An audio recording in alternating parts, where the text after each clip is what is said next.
He is the man of the start to the Tour. For his first participation, he grabs a second stage victory. Peter Sagan, at only 21 years old, the Slovakian is a cunning devil. Once again, today was his day.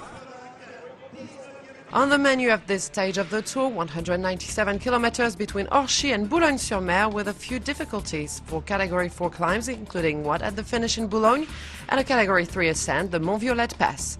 Though we're not yet in the mountain stages, some points for the best climber are given out. As often in the stage of the first week in the race, a few breakaway riders leave the peloton from the very beginning or almost.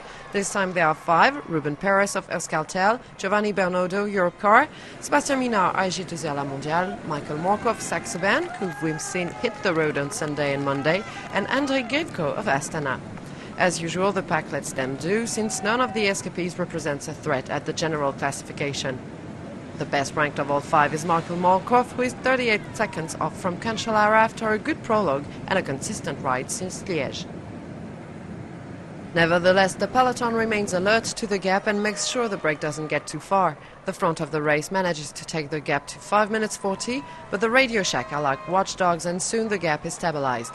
The yellow jersey teammates are not the only ones at work here. The Liquigas riders also take responsibility with an idea in mind: enable Sagan to win the stage if it ends with a sprint. In the front of the race, the riders seem more focused on their advance than on the sprint points in Saint-Lec at kilometer 119. They just pass by the sprint, Minard crossing the line first gently, followed by his companions. The pack is more interested by the intermediate sprint, and Mark Cavendish rushes to grab the remaining points. Yesterday's stage winner is no less than the world cycling champion.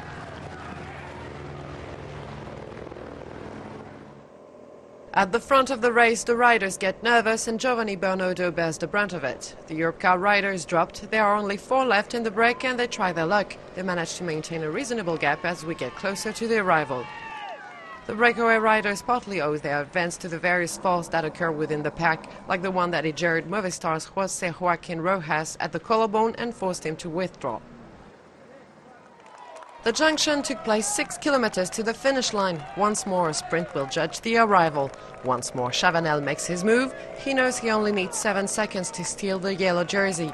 It's now a 5-kilometer time trial for the Frenchman, but it's too late. Chavanel gets caught back in the last kilometer, and who makes the best out of it one more time? Peter Sagan, the young prodigy from Slovakia, wins his second stage for his first Tour de France ever. Sagan is already a star.